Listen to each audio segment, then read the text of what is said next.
오늘 우리에게 주시는 하나님의 말씀은 마태복음 13장 18절에서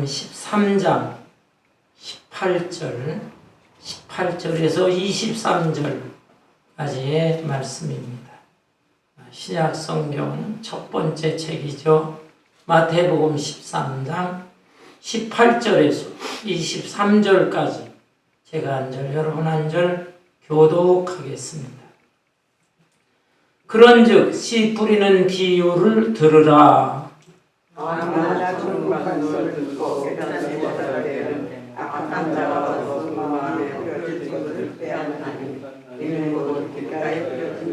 돌밭에 뿌려졌다는 것은 말씀을 듣고 즉시 기쁨으로 받되 그 속에 없어 잠시 들다가 말씀으로 말미암아 반란이나 반대가 일어나기에 가시떨기에 뿌려졌다는 것은 말씀을 들으나 세상의 염려와 재물의 유혹에 말씀이 막혀 결실하지 못하는 자요.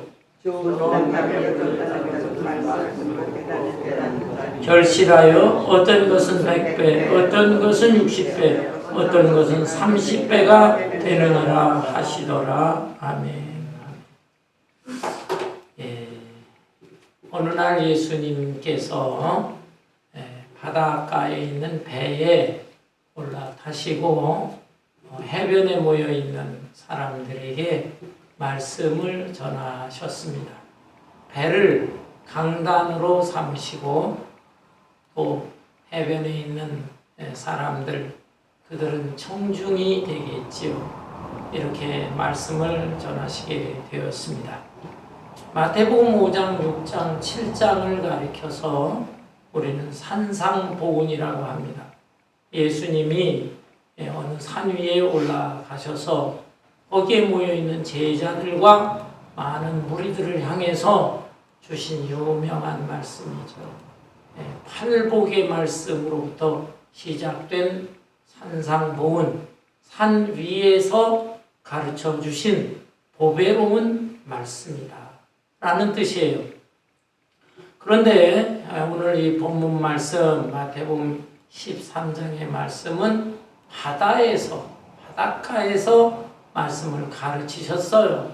그래서 이 말씀의 별명은 해변의 복음입니다. 해변의 복음 또는 바다의 복음. 바닷가에 있는 배에 올라 앉으시고 거기에 모여서 서서 듣는 많은 사람들에게 말씀을 전하신 해변의 복음입니다. 이 복음의 말씀을 전하시는데 씨 뿌리는 비유의 말씀을 전하셨어요. 유명한 씨 뿌리는 비유. 예수님은 하늘나라의 진리를 가르치시는데 너무 어렵게 가르치지 않았어요.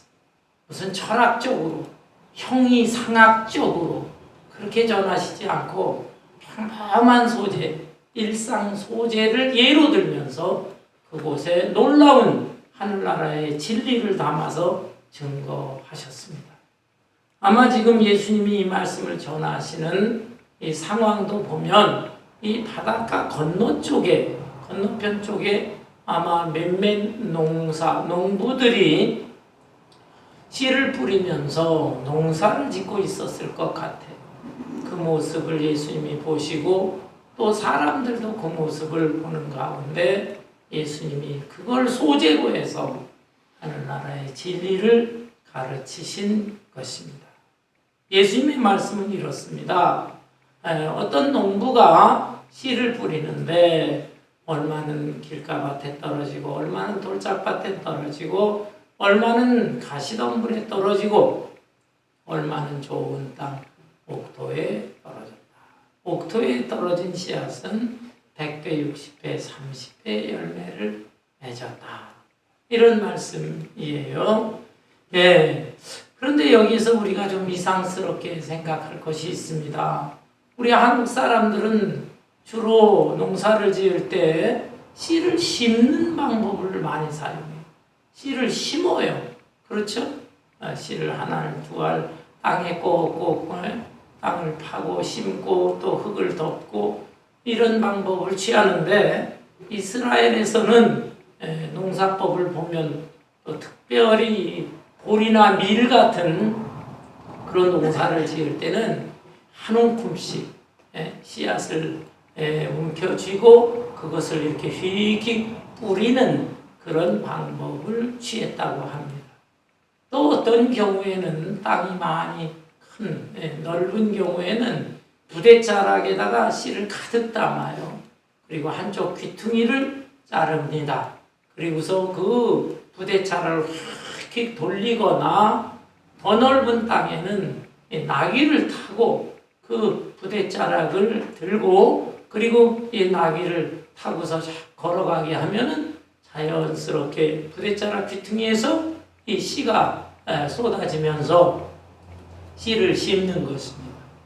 이런 방법을 사용하다 보니까 얼마쯤은 길가밭에 떨어지고 얼마쯤은 돌짝밭에 떨어지고 얼마쯤은 가시밭에 그리고 얼마쯤은 좋은 밭에 떨어지게 되는 것입니다. 이건 뭐 이스라엘 사람들이 일상생활에서 흔하게 접하는 그런 모습이죠. 그런데 여기에서 씨는 하나님의 말씀이지요. 그리고 밭은 사람의 마음을 의미하는 것입니다. 그런데 이 하나님의 말씀인 씨앗이 어느 한 군데 또는 좋은 땅, 비옥한 곳 그런 사람의 마음에만 떨어지는 게 아니고 그냥 여러 종류의 밭에 다 떨어진다. 이것은 큰 은혜가 아닐 수가 없습니다. 하나님의 말씀은 어떤 특정한 사람에게만 주어지는 게 아니에요. 하나님의 말씀은 뭐 인종에 상관없이 또 지식의 유무식에 상관없이 돈이 많으냐 적으냐 지위가 높으냐 낮으냐 빈부귀천에 상관없이 모든 사람들에게 골고루 공평하게 다 말씀은 전해지는 것이다 라는 거예요. 이렇게 말씀이 전해지는 건 하나님의 큰 은혜고 그 은혜로 인해서 우리 같은 사람도 하나님의 말씀을 받아들일 수 있게 된 것입니다. 자, 그렇다면 여기에 나오는 이 네 종류의 밭을 하나하나 살펴보도록 하겠습니다. 첫째는 길가밭에 떨어졌다고 했거든요. 길가밭이다. 이게 무슨 의미일까요? 이거는 밭과 밭 사이에 길이 있어요. 한국 사람들은 고랑이라고 하죠. 고랑이 좀 넓은 고랑쯤 될 수가 있습니다. 어떻든 사람들이 이곳을 이제 자꾸 다니는 것이죠. 다니다 보니까 그 길이 아주 반들반들하게 딱딱하게 굳어지게 되는 것입니다. 뿌려진 씨는 그런데도 떨어진다. 그런데 그런데 떨어진 씨앗은 어떻게 되느냐? 이 본문 말씀 앞에 보면은 마태복음 13장 4절에 새가 날라와서 먹어. 새가 날라와. 왜냐하면 그 씨앗이 뿌리를 내리지 못하고 씨앗 알갱이가 그대로 있으니까 새가 날라 돌아다니다가 그 씨앗을 먹어버린다라는 것입니다. 오늘 이 본문 말씀에 보면 예수님은 씨 뿌리는 비유 이 말씀을 하셨을 뿐만 아니라 해석까지 해주셨는데 19절에 보니까 아무나 천국 말씀을 듣고 깨닫지 못할 때는 악한 자가 와서 그 마음에 뿌려진 것을 빼앗나니 이는 곧 길가에 뿌려진 자요. 길가에 뿌려진 씨앗은 이 본문 말씀 앞에 보면 새가 와서 먹어버린다. 그런데 예수님의 지금 해석에는 그 새를 악한 자가 와서 먹는다. 또 마가복음 4장 15절에 보면 그 악한 자를 사탄이라고 했어요. 사탄이 와서 그것을 씨앗을 뺏어 버린다라는 것입니다. 여러분, 우리 사람의 마음에도 길가밭 같은 마음이 있습니다. 길가밭 같이 아주 굳어지고 반들반들 달아져 있는 그런 마음밭을 가진 사람들이 있어요. 어떤 사람들입니까?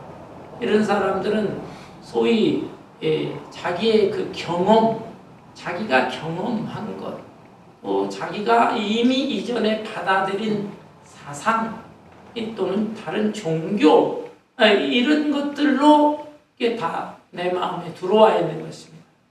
그것들이 벌써 많이 내 마음에 돌아다녔어요. 내가 경험한 것 돌아다니고 내가 이 어렸을 때부터 다른 사람들한테 들었던 사상이나 또는 내가 옛날에 접했던 종교나 이런 것들이 들어와서 그게 자리를 잡아요. 그러다 보니까 내 마음이 완전히 굳어져 버렸습니다. 반들반들 닳아져 버렸습니다. 이런 상태에서 하나님의 말씀이 들어와 봐야 그것은 뿌리를 내리지 못하게 되고 새가 와서 먹는다. 사탄이 와서 먹는다. 라는 것입니다. 여러분 120, 30년 전에 한국의 복음이 전해질 때 굉장히 많은 핍박과 박해가 있었습니다. 그 이유가 무엇 때문입니까? 여러 가지 원인이 있겠지만은 이미 이 조선 사람들, 한국 사람들 마음속에는 유교가 오랜 세월 자리 잡았어요. 또는 불교가 자리 잡았어요. 샤머니즘이 자리 잡았어요. 그것이 다 속에 들어와 가지고 마음속에 돌아다녀 가지고 마음이 다 닳아지고 굳어졌다. 거기에 복음이 들어갈 리가 없어요. 특별히 오랜 세월 동안 제사의식을 행했는데 기독교에 복음이 들어가면서 우리 예수 믿는 사람들은 제사 지낼 수 없다라고 하니까 그 오랜 세월 동안 자기들이 가지고 있던 사상과 종교 경험, 자기들이 가지고 있던 이 선입관, 편견 이런 것들이 어우러지면서 저 기독교는 못된 종교다 하면서 핍박, 박해를 하게 된 것입니다. 여러분, 이 기독교도 효도의 종교예요. 효도. 유교라든지 제사 드리는 사람들만 효도하는 게 아닙니다. 기독교 효의 종교예요. 내 부모를 공경하라. 십계명 속에 들어있는 것입니다. 그런데 다만 예배의 대상이 누구냐? 예배의 대상은 하나님 한 분밖에 없어요. 아무리 우리의 조상이라고 해도 그 조상이 우리 예배 대상이 될 수가 없는 것입니다. 뿐만 아니라 복을 주는 분이 누구냐? 복은 복의 근원이 되시는 하나님이 주시는 거예요. 하나님 복을 주는데 아무리 우리의 조상일지라도 이 세상 떠나 저 세상에 가서 영적인 존재가 되었을지라도 우리에게 그 조상이 복을 주는 게 아니다.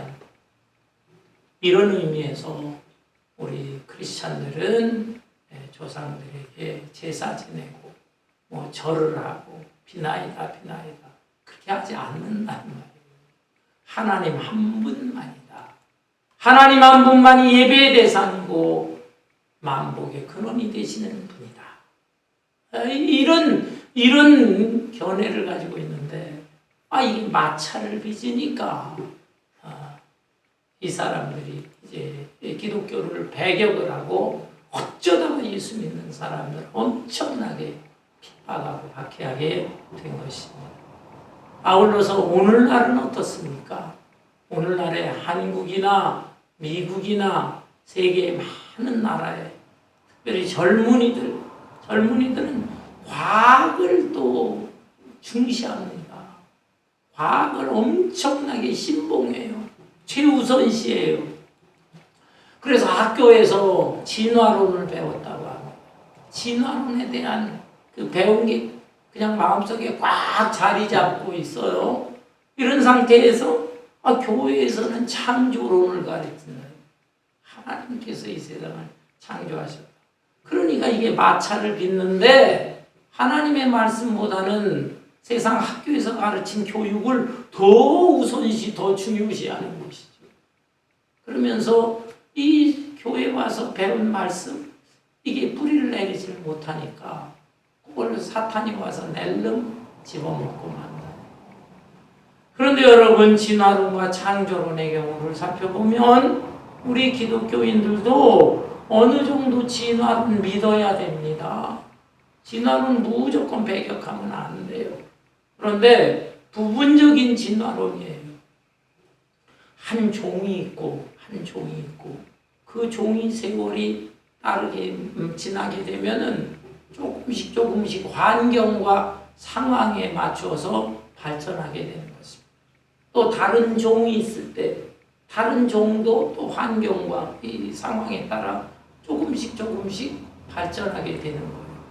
그런데 종과 종이 완전히 다른 경우에 그런 경우에는 아무리 세월이 흘러도 그거는 진화될 수가 없는 거예요. 이건 우리 기독교에서 이걸 주장해요.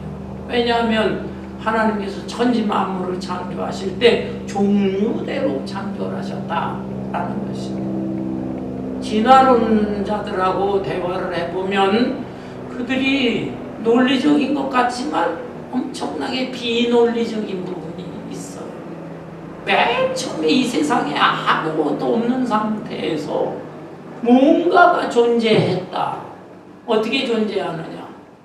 우리는 하나님께서 창조하셨다. 그런데 그 사람들은 저절로 뭔가 있었다는 거예요. 저절로 뭐 무기물 돌멩이 같은 게 있었다. 그런가 하면 무기물 돌멩이 같은 게 세월이 지나면서 어떻게 유기물 생명체가 되느냐? 그거 설명하기 어려워요. 돌멩이가 천년, 만년, 수억 년이 지난다고 그래서 그게 어떻게 유기물 생명체가 되느냐? 설명 못해요. 그것도 어쩌다 그렇게 된다는 거예요. 그런가 하면 유기물 중에 생명체 중에 아주 작은 미생물 같은 거 있어요. 아메바 같은 거. 그런 것들이 세월이 아무리 지난다고 해서 포유동물과 같은 고등동물이 될 수 있느냐? 그것도 설명이 어렵잖아요. 수억만 년이 지난다고 어떻게 그렇게 미생물 같은 게 커다란 또는 지적인 능력도 있는 그런 고등동물이 될 수 있느냐? 그런가 하면 아무리 포유동물, 고등동물일지라도 세월이 지난다고 해서 거기에서 인격을 갖춘 인간이 될 수 있느냐? 원숭이가 변해서 인간이 된다. 원숭이는 자기 본능적인 지적인 능력은 있는지 모르지만 온전한 인격이 없는 존재예요. 지정의 인격과 함께 인간은 성경에 나온 대로 하나님의 형상대로 창조해 주신 영적인 존재다. 세월이 흐른다고 해서 그러한 포유동물이 우리 인격을 가진 또는 영적인 존재인 인간이 될 수 있느냐? 설명 못합니다. 그런 거에 대해서는 그거는 뭔가 돌연변이로 뭔가 비약이 됐다. 아무것도 없는 데서 무기물이 나오고 무기물에서 유기물이 나오고 유기물에서 고등동물이 되고 고등동물에서 하나님의 형상을 가진 인격체가 되는 거 그걸 설명을 못하니까 그때마다 무슨 희한한 기상이변이니 뭐니 돌연변이가 돼가지고 나타난 것이다. 그것처럼 비논리적인 게 어디에 있습니까? 그런데 이것을 그냥 무작정 이런 진화론을 학교에서 배우고 와서 성경의 말씀 들어봐야 부모들이 다 학교 공부 좋은 인류 대학 뭐면 이러니까 부모에게 물어봐도 부모가 뭐 교회에서는 교회대로 배우지만 너는 학교에서는 학교대로 배워라. 그리고 학교에서는 학교가 중요하니까 그것대로 시험도 치고 해야지 어떡하냐. 이런 정도로만 얘기하는 거예요. 여러분 우리의 마음 밭에 이미 다른 것들이 막 들어서 밟고 다녀요. 길가같이 냈어요. 그러다 보니까 하나님의 말씀 들어봤자 다 사탄이 집어먹어 버리고 뿌리 내리지 못하고 열매를 맺지 못하는 것입니다. 두 번째 밭이 무엇입니까? 두 번째 밭은 돌밭이에요. 돌짝밭. 20절에 보면 돌밭에 부려졌다는 것은 말씀을 듣고 즉시 기쁨으로 받되 그 속에 뿌리가 없어 잠시 견디다가 말씀으로 말미암아 환난이나 박해가 일어날 때에는 곧 넘어지는 자요. 이스라엘 땅에는 비교적 돌이 많습니다. 그래서 돌이 있는데 뭐 자갈돌 이런 것도 있겠지만은 바위 암석, 암반 이런 돌들이 많아요.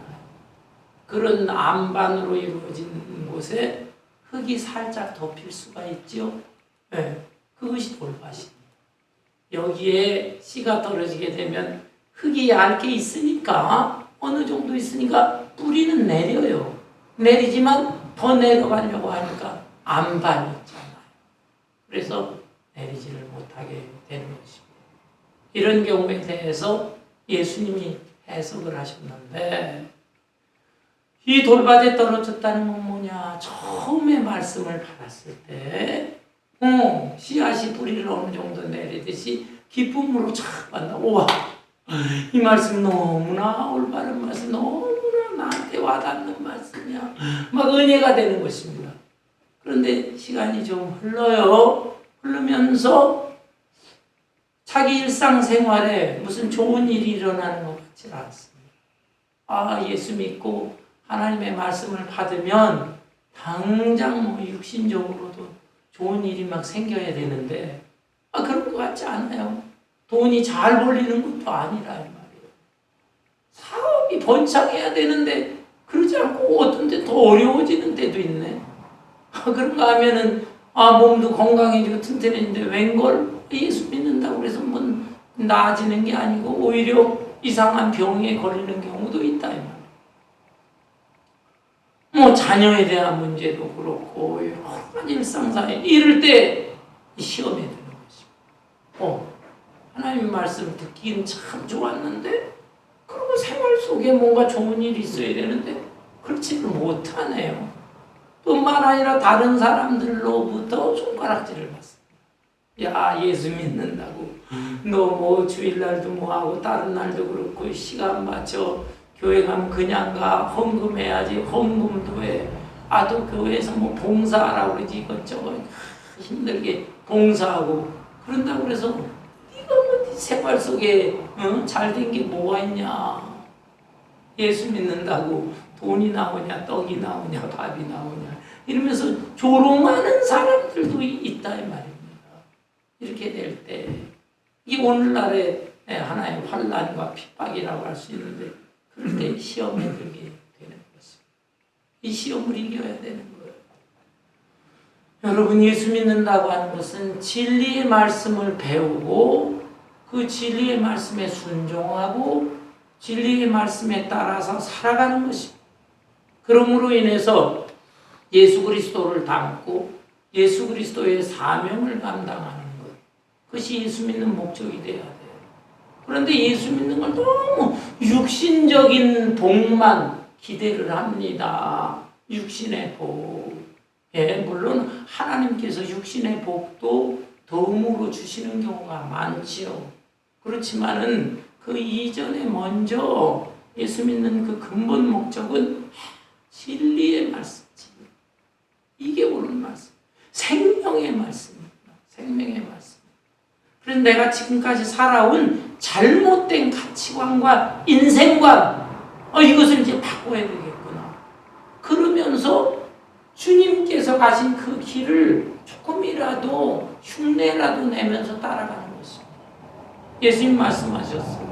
아무든지 나를 따라오려거든 날마다 자기를 부정하고 세상 사람들이 가졌던 가치관, 인생관 내가 그거 그대로 살아왔는데 그거를 부정해라. 날마다 부정하고 그리고 자기 몫에 태인 십자가가 있다.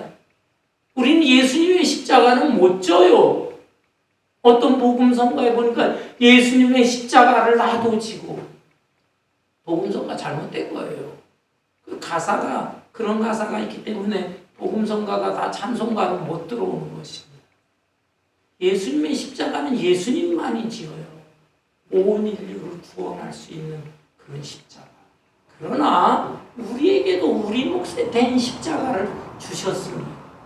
그 십자가를 짊어지고 우리는 주님 따라가고 주님 나라를 위해서 헌신하고 봉사하고 충성하는 삶을 살아가야 되는 것입니다. 그런데 이런 메시지를 전하게 되면 아이쿠야 그건 너무 힘들어. 난 예수 믿으면은 당장에 내 가족이 잘 되고 현실적인 복 받을 줄 알고 교회 다녔는데 교회 깊숙이 다니다 보니까 하나님의 말씀이 그런 게 아니구나. 이거는 더 어렵고 더 힘든 길을 가게 하고 헌신과 희생의 길을 가게 하는구나. 에이, 교회 그만둬야 되겠다. 그리고 돌아서는 거지. 이것이 바로 바위 위에 돌짝밭에 떨어진 씨앗 같은 것이죠. 돌짝밭 같은 마음을 가진 사람들이 미안하지만 우리 한국교회 교인들의 마음속에 너무너무 많다는 것입니다. 세 번째 밭이 무엇입니까? 세 번째 밭은 가시떨기 밭이다. 22절에 가시떨기에 부려졌다는 것은 말씀을 들으나 세상의 염려와 재물의 유혹에 말씀이 막혀 결실하지 못하는 자요. 예. 얼마쯤 씨앗이 보이는 가시떨기 있는 곳, 가시 엉겅퀴가 있는 곳 그런 곳에 떨어졌네요. 아마도 그 밭은 좋은 땅이었는지 몰라요. 옥토인지 몰라요. 그러나 그곳에 잡초도 있고 가시덩굴이 우거져 있다라는 것입니다. 그것에 떨어지게 되면 어느 정도 뿌리도 내리고 어느 정도 자라기도 해요. 그렇지만은 더 이상 땅 속에 있는 수분과 양분을 흡수하기가 어렵습니다. 왜? 잡초도 있고 가시떨기도 있거든요. 그런가 하면 하늘로부터 내려오는 햇빛도 받아야 되는데 가시덩굴이 다 막아버려서 열매 맺기가 어려운 것입니다. 이 가시떨기 밭을 예수님은 무엇이라고 해석해 주셨습니까? 세상의 염려와 재리의 유혹이다. 예수 믿은 지는 오래됐네요. 오래됐어. 또 주일날 교회에서 목사님의 설교를 통해 들려지는 하나님의 말씀은 받기도 잘 받아요. 그런데 한편으로는 세상의 염려가 여전히 있어. 무엇을 먹을까? 무엇을 마실까? 무엇을 입을까? 아유, 다음 달에 페이먼 내야 되는데. 아이고, 요즘 이 인플레이션이 심하고 또 금리가 높고 이러는데 내 사업체는 계속 될까? 이 사업에 비전이 있는가 없는가? 빨리 접고 다른 사업으로 옮겨야 되는가? 뭐 이런 복잡다단한 염려가 많아요. 가족에 대한 염려, 또 자녀에 대한 염려, 또 내 인생의 미래는 어떻게 될까? 내가 미국 땅에 여기서 그대로 있을까? 타주로 옮겨지는 건 아닐까? 아니면 또 다른 한국이나 다른 나라로 가서 살까? 그리고 앞으로의 미래는 정말 이만큼 편안할까? 이 나라 저 나라 전쟁이 많다고 그러는데 지구 온난화가 있고 기상이변이 생기는데 뭐 앞으로 과학적으로 AI가 나타나가지고 엄청나게 세상이 바뀌어진다는 과연 어떤 세상이에요? 그거에 대해서 자꾸 너무 지나친 염려가 있습니다. 그러니까 마음이 옥토 같은 것 같은데 그래서 말씀도 잘 받아들이는 것 같은데 금방 염려 때문에 이게 자라질 못하고 열매는 염려. 또 하나는 재리의 유혹이라고 그랬네요. 재리의 유혹. 사람이 살다 보면 여러 종류의 유혹을 받습니다. 그러나 유혹 중에서 특별히 재리의 유혹, 이 물질에 대한 유혹, 이거는 참 극복하기가 어려운 거예요. 보편적으로 사람들, 이 물질, 돈 싫어하는 사람이 어디 있어? 그거 가지고서 유혹을 할 때 넘어가기가 십상이다 하는 것입니다. 옛날 얘기 가운데 이런 얘기가 있어요. 어떤 형제가 참 우애가 좋거든요, 우애가. 그래서 콩 한 쪽도 나눠 먹지 않은 식으로 형이 동생 아끼고 동생이 형 아끼고 존경하고 마을 사람들의 칭찬이 잦아. 어느 날이었어. 이 형제가 이제 산길을 따라 여행을 하게 되었습니다. 얼마쯤 산길을 가는데요. 그 산 한쪽 구팅에 번쩍거리는 돌이 있었어요. 동생이 뭐 금덩어리다! 금덩어리다! 소리쳤어요. 그래? 금덩어리야? 돌에 박혀있지만 금이에요. 형이 그걸 얼른 집었습니다. 형이 집자 동생이 형! 그건 내가 먼저 본 건데 내가 발견한 건데 이리 내놔. 뺏으려고 합니다. 형은 무슨 소리야. 집는 거 내가 먼저 집었잖아. 그러면서 계속 산길을 가는데 형은 형대로 그것을 품어봤다가 동생이 쫄라대니까 할 수 없이 동생이 그걸 품어봤다가 아니야 내가 갖고 있을래. 내가 품어보고 서로 그냥 티격태격 옥신각신. 얼마쯤 산길을 가다가 강가가 나타났어요. 그 강에서 배를 타고 강을 건너야만 되는 것이고 배를 타고 얼마쯤 가는데 강 한복판에 이 형이 품 안에 있던 금덩어리를 휙 강물 속에 던져버렸어요. 동생이야, 이 형 미쳤어. 이 금덩어리 막 화를 냅니다. 그러자 형이 말합니다. 야, 내 말 좀 들어봐. 우리가 어떤 사이냐? 조국이 없을 때에는 너하고 나하고 서로 의리 있게 서로 사랑하고 정을 나누고 다 동네 사람들이 칭찬했잖아. 그런데 저걸 발견하고 나서 저걸 가지면서 너와 내 사이가 이상해졌다.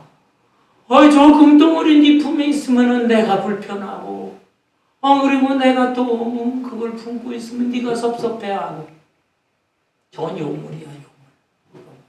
그래서 배를 타고 가다가 그걸 던져버렸다 라고 하는 얘기입니다.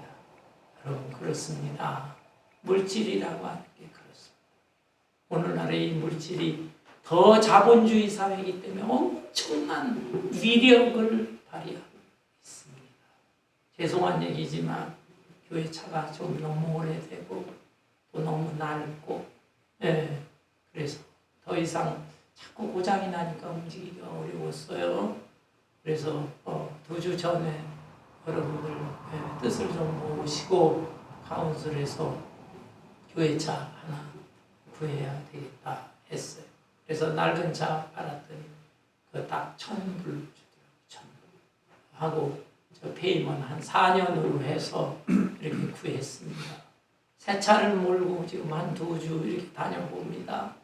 좋더라고요. 좋아. 아주 소리도 부드럽고 스무스하게 잘 나가요. 돈이 좋긴 좋구나. 그래서 사람들이 돈 하는구나. 그걸 느꼈어요. 그러나 여러분 돈이 아무리 좋다고 해도 돈보다 더 가치 있는 것들이 있습니다. 믿음이 가치가 있는 것이고 사랑이 가치가 있는 것이고 화목이 가치가 있는 것이고 복음을 전하는 게 더 가치가 있는 거예요. 여기에 우리는 초점을 맞추고 살아가야 되는 것입니다. 아멘. 세상의 염려, 체리의 유 이런 것들로 인해서 말씀이 떨어져 봐야 그게 자라나질 않아요. 열매 맺지를 못하는 것입니다.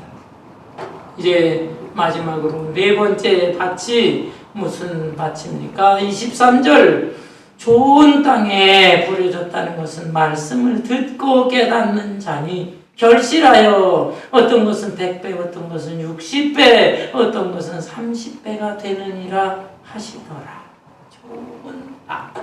좋은 땅에 떨어졌을 때 그것이 이렇게 귀한 열매를 풍성하게 맺힌다는 거예요. 그런데 이 좋은 땅에 떨어졌다는 것은 말씀을 듣는 것이다. 또 들을 뿐만 아니라 깨닫는 것이다 라고 했습니다. 여러분 하나님의 말씀이 이렇게 전해질 때 말씀을 잘 수용하는 사람이 있어요. 수용을 해야 돼요. 그리고 또 수용을 할 뿐만 아니라 그것을 마음속에 잘 간직을 해야 돼요. 그 간직, 이거는 깨달아가지고 말씀을 자꾸 깨달아가지고 깊이 뿌리를 내리는 것입니다. 어떤 사람들은 말씀을 아예 들으려고 하지를 않아요. 길가밭 같아요. 네. 내가 이미 다 세상 인생사 경험 다 했는데 고리타분한 성경 풀어가지고 설명하는 거 별로 들리지 않는다. 그렇게 생각해요. 또 어떤 사람은 듣기는 들어요. 그래서 우와 저 하는 말씀 너무 좋네. 어쩌면 저렇게 내 마음속에 속속 들어올까? 그러는데 현실의 생활 속에서 어려운 문제가 닥치면 어떤 별게 아니고 포기하는 돌짝바. 그리고 말씀을 잘 받아들이는 것 같지만 여전히 세상에 대한 염려와 또 물질에 대한 유혹, 그 외 여러 가지 유혹을 뿌리치기가 힘들어요. 그래서 주일날 말씀을 듣고 그리고 세상에 나아가서 이대로 살아야 되는데 하다가 현실 속에서 당장에 걱정거리 있지, 당장에 유혹하는 게 많지. 싹 잊어버리고 그리고 살아가는 것입니다. 이렇게 사는 사람이 아니고 옥토에 뿌려졌다라는 것은 말씀을 잘 듣고 들었을 뿐만 아니라 깨달아야 된다. 깨닫는다는 것은 생각하는 것입니다. 생각. 성전에서 듣는 거로만 생각하지 마시고 집에 가서 일상생활 속에서 자꾸 생각을 해보세요.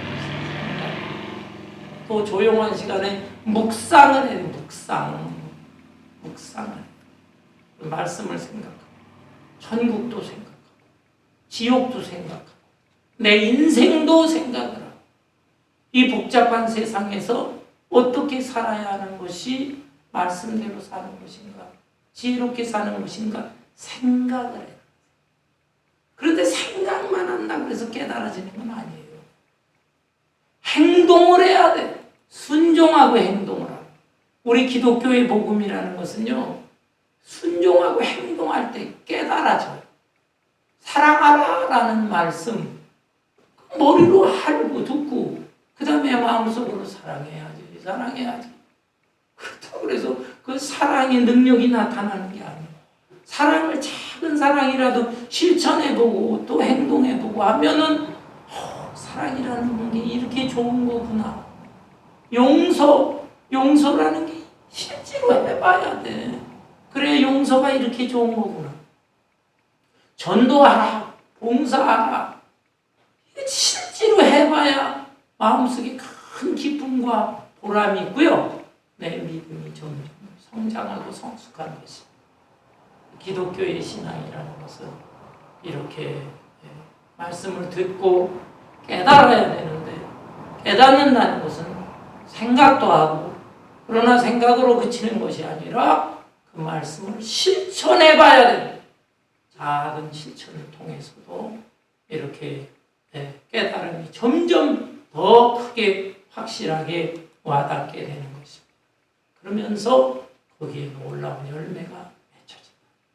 여기 열매라고 하는 것은 단순히 양적인 열매만 말하는 게 아니라 30배, 60배, 100배 양적으로 물론 양적인 열매도 있지만 질적인 열매 내 믿음과 인격 수준이 굉장히 올라가는 것입니다. 어느 정도 좋은 밭을 가진 사람은 30배 수준으로 올라가요. 더 좋은 밭을 가진 사람, 그런 사람은 60배 수준으로 올라가요. 그 마음밭이 더 좋은 최상의 밭을 가지고 있어요.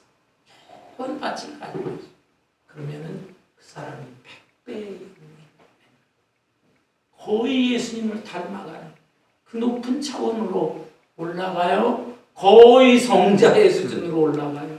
그러면서도 많은 주님께서 원하시는 그 능력이 나타나서 하나님 나라를 확장하는 일에 귀한 열매들이 맺혀진다라고 하는 것입니다. 여러분 어떤 종류의 밭입니까? 길가밭입니까? 돌짝밭입니까? 가시밭입니까? 아니면 정말로 좋은 밭입니까? 좋은 밭인데 어느 정도 좋은 밭인가? 아주 좋은 밭인가? 아니면 최상의 좋은 밭인가? 이것을 생각해 보세요. 호세아서 10장에 보면 너희 묵은 땅을 기경하라 그랬어요. 예. 아무리 좋은 땅일지라도 오래되면 그냥 묵혀져 있으면 그 땅은 나쁜 땅이 되고 마는 것이죠. 그런 땅에는요, 씨가 뿌려지고 그래도 열매가 맺을 수가 없어요. 신앙의 연륜만 자랑할 게 아닙니다. 내가 신앙생활하는데 10년, 20년, 몇십 년 나는 못해. 그때서부터 나 예수 믿는 사람이야. 그런데 열매가 없어. 그 사람의 말하는 거, 인격, 행동, 봉사, 전도 없어. 묵은 땅에 완전히 묵어져 가지고요. 양분과 수분 이런 게 다 없어져 버린 땅이다. 이런 묵은 땅을 가지고 있다면 그것을 기경하라. 다시 갈아엎으라. 갈아엎는다고 하는 것은 회개하는 것입니다. 회개해서 여기에 다시 한번 산소가 들어가고 다른 거름도 들어가고 해서 좋은 땅이 되어야 하는 것입니다. 그리고 새롭게 말씀의 씨가 떨어질 때, 말씀을 받아들일 때 거기에 새롭게 줄기가 돋아나고 또 꽃이 피고 열매가 맺혀지는 것입니다. 열왕기하 2장에 보면 엘리사 선지자 시대에 여리고 지방에 곡식이나 채소, 과일, 열매들이 잘 맺지 않았어요. 물이 없었느냐? 물은 있어요.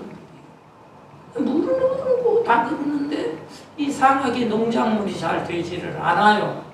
그래 마을 사람들이 엘리사 선지자에게 하소연을 했어요.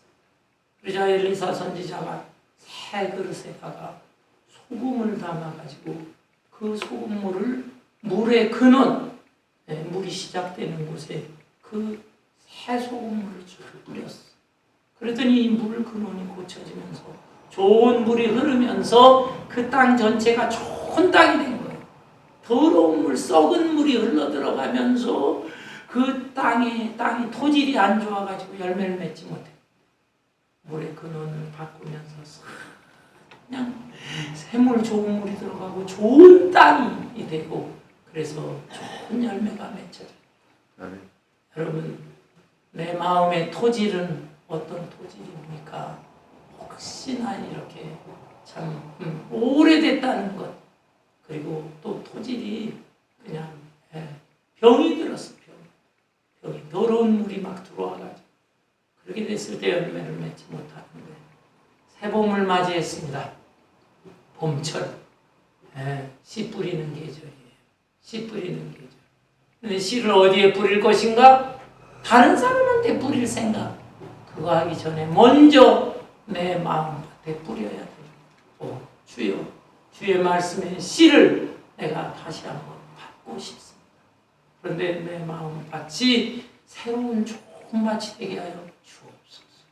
본문에 나오는 여러 종류의 그런 밭이 아니고 좋은 밭, 오래됐다고 하는 묵은 땅, 이런 땅이라고 하면 갈아엎기를 원하고 회개하고 내 마음에 이 토질이 잘못됐습니다. 병든 마음이 있다면 주여, 주님의 성령이시여 성령의 생수를 불어넣어 주시고 그래서 이 내 마음의 밭이 좋은 토질로 바뀌어지게 하여 주옵소서.